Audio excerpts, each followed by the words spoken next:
Okay, here we go. Cool. Yeah, Got so it. this is Tasia, our TC that we're going to be using on a variety of deals, and she's going to help explain the value she brings and how we're going to structure some deals. So, Okay. So basically, I just want to give a summary of like what a TC does. So as a TC, once you have terms negotiated, you come to me with the contract, and that's where I understand everything that's going on in the transaction so that I am the liaison between you and all the other parties. So I make sure that title, attorney, seller are all on the same page with what's going on in the transaction. Also, I help with due diligence. So if you are lending money, it's very important to make sure that the title company that you're working with is legit, to make sure that the deal is actually a deal where we can protect your money, and also state specific, like mutual release states. Those are things that are important to know when you are lending on deals. So those are where I come in and I do the due diligence just to make sure that you will be protected as a lender in a transaction. I collect purchase contracts from the parties that's asking you to lend on, and I also make sure that everything looks good on the contract. So basically just the ins and outs of the deal, I'm making sure that it looks good. From that point moving forward, I keep you in the know with what the transaction is doing. If they've done their inspections and everything looks good, hey, we're still good to go. I just keep you in the know and make sure that everyone is doing their job correctly. So attorneys are ordering and preparing promissory notes and deeds of trust and mortgages. And I'm saying on top of that, reading over it as a second pair of eyes to make sure that everything that is needed in the deal is in the promissory note and in the deed of trust and mortgage, all the way up to closing. I keep you in the know, and then also can offer post-closing services. So with post-closing services, depending on the transaction, I can set up servicing so that payments are being taken from someone's account and given directly to you using a third-party company.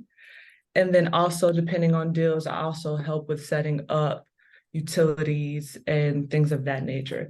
So really, I like to just say the TC is the glue that kind of keeps the deal together, make sure things are flowing the way that they're supposed to, and that the communication is had, because a lot of times the deals fall through the cracks when people are not communicating with each other. So that would be my job as a TC. And when it comes more specifically to lending, then that's what we can break down.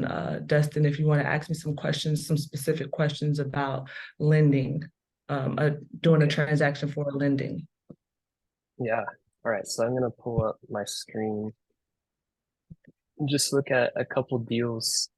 Um, Not saying they're good or bad deals, but hypothetical if we did them, how we Okay. could structure that safely for us. All Okay. right, so here's my screen right there.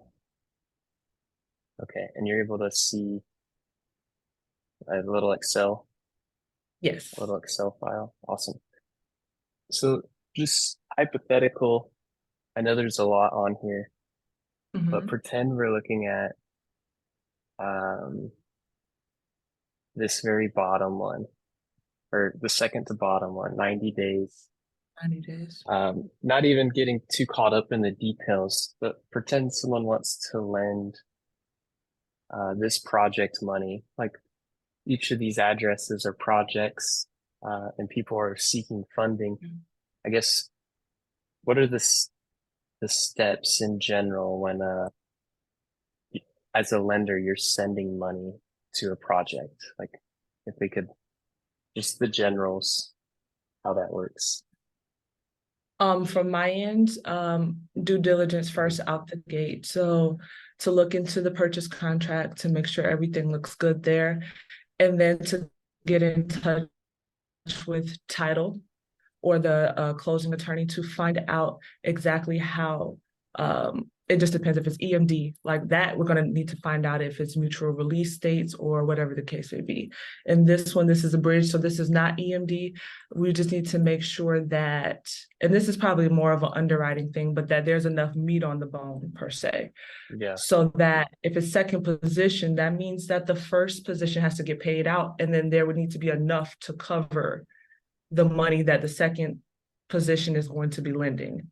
And so you want to make sure that there's going to be enough in the case that the buyer defaults and then the house has to be sold or anything like that. There's going to be enough there to cover the money that's being lended out. And so what we would have to do is get the attorney to draw up a promissory note to explain what default means clearly, because that some people kind of broadly define default, but we want to really say, hey, if it's 5 days late, 30 days late, then you're in default. And so we need to have that defined in the promissory note. And then that is secured by a deed of trust or a mortgage, just depending on the state, because some states use deeds of trust and some use mortgages.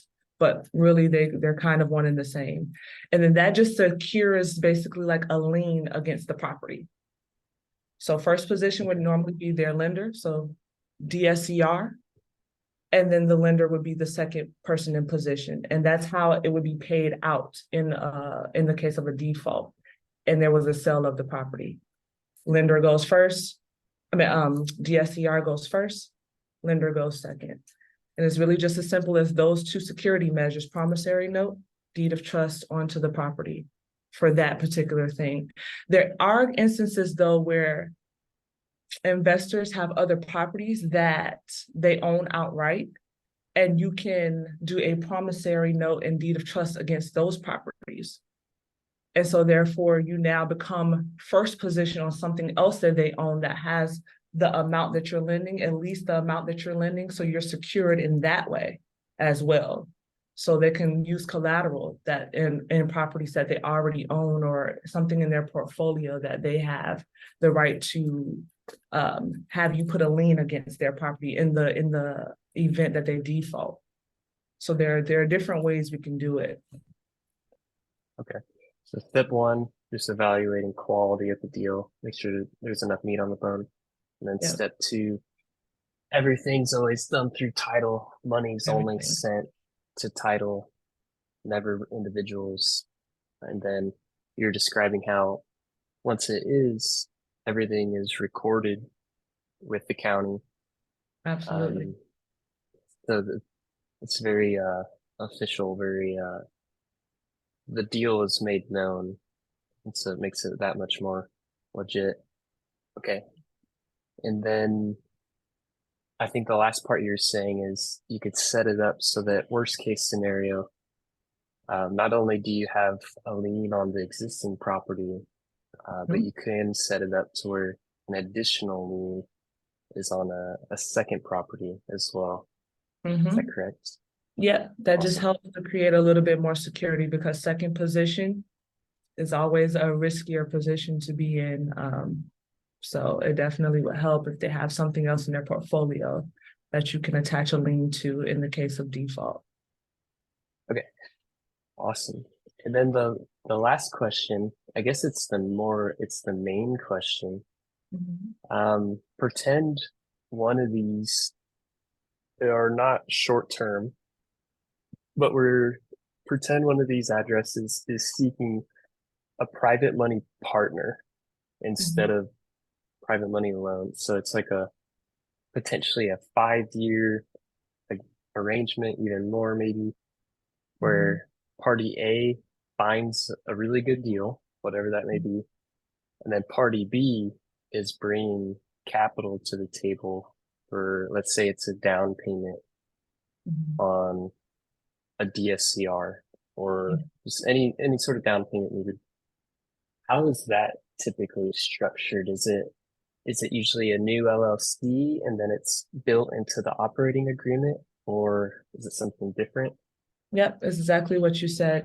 They can go on an LLC together and then outline their duties within the operating agreement, Or they could do a JV agreement as well. Like I've seen it done both ways. I personally would go the LLC route, or you could do a JV agreement, kind of define the roles there. And now that you're taking on more of a partnership role, you have more liability as, basically being a party that would be on the deed with the buyer now. So meaning Okay. however they're structuring it with their first lender, you're now a partner in that. You're just now their capital partner. So you kind of take on a little bit more liability as a partner with them versus just being a lender. So those are Okay. things to keep in mind. And then on the pro side, as a partner, they get to write off depreciation, but as a Yes, lender, they don't, correct? exactly. Okay. I think you just have a little bit more security also when you're a partner versus just a lender. So, Okay. Yeah, that makes sense. yeah. So for our next project in Orlando, we're seeking a 3 to 10 unit, whether it's cash and then a value add opportunity where it's at some point put into a DCR, Mhm. or option B, we acquire it through creative or maybe seller finance or subject to. Mhm. But probably the easiest way to bring on a capital partner in any of those scenarios is a clean new LLC and then an organized operating agreement with potential buyout Yeah, times or milestones. yeah, Okay. I definitely agree, especially for longer term. Okay. And then Yeah. are there any with that, let's say it's a 5 year agreement where maybe the equity is once there's enough equity, a refinance is expected to cash out the private money partner, their principal. Um, are there any recommended do's or don'ts when structuring a partnership like this that you recommend? That part I'm not so strong on to where I could recommend how to structure that. So Hmm. I won't, I don't think I have an answer to how to best do that. So I'm not really sure about Yeah, that. that's fair. I think it's pretty situational as well, Yeah, yeah. depending on. Okay. Well, those are the main topics that I had some questions on, I wanted to discuss. But And I hope I taking a step explained everything backwards, well. I know yeah, that I tend to ramble. I mean, I know exactly what I'm doing, but sometimes when trying to convey certain things, if people are not even familiar, it can sound like I'm just rambling or I've not answered a question thoroughly. no, made complete sense. Okay. And then just to for anyone watching, just to give more credibility to you, you guys have several properties in Puerto Rico, and then also you own some on the East Coast, correct? Mhm. Correct. Like short term rental, medium term rental, long term rental, Yep. Midterm, short and term. then Mhm. awesome. And then you and your husband Zach are both in Subto and Gator, right? Subto, Gator, and top tier TC. So I went through that training and got certified by Molly Tennant. Awesome. Gators, yeah. Yeah. So you've had very hands-on training with her, and then Zach's background is accounting and a law degree, right? If Absolutely, I yeah. remember right. Hmm. Awesome. So between you guys are the power couple, is what I'm hearing. Yeah, and the network and the community as well. So in addition to Zach being my husband and practicing contract law, it really helps me as a TC. And then also having the amazing community of top tier TCs that we have. Like I feel very confident in all of the resources around me, for sure. Awesome. And then anyone that wants to use your TC services or even a general consult, what's the best way they can reach you? The best way they can to reach me is by email at info at, and it's facilitate. So FACILIT and the number 8 wise.com. So it's a play on words. So facilitate, but you're going to use an 8 at the end. Or they could reach me at our website. My husband and I's website, our real estate website is wiseway.com. And so that's going to be WYZWAY.com. And my Awesome. tab in there is facilitate.